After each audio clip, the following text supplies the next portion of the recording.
হঠাৎ তেঁতুল খেতে ইচ্ছে করলো, তাই আমার বাগান থেকে কলার মোচা পেড়ে তেঁতুল মাখাবো আজ। কিন্তু খুবই মজা এই তেঁতুল মাখানো কলার মোচায়।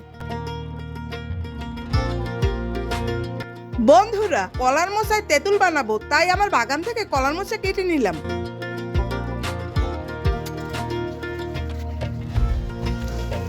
এখন বাগান থেকে কলা পাতা কেটে নিচ্ছি। এই কলা পাতায় কলার মোচা রেখে সাইজ মতো কেটে একটা কঞ্চি দিয়ে ভালোভাবে তেঁতুলটা মাখাতে হবে।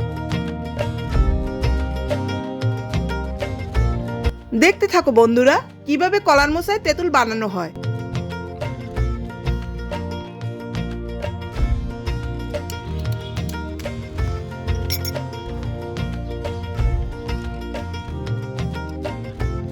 বন্ধুরা, এই কলার মোচা তেঁতুল বানানো এটা খুবই মজা। আমি ছোটবেলায় অনেক খেয়েছি, তোমরা একবার ট্রাই করে দেখো।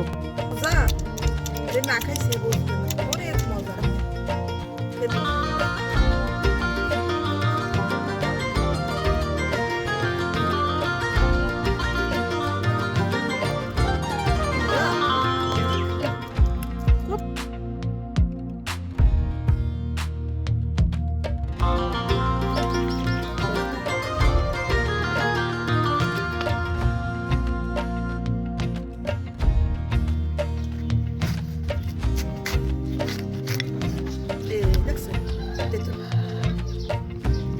বন্ধুরা, কলার মোচায় তেঁতুল বানানো এত লোভনীয়, জিভে জল এসে যায়।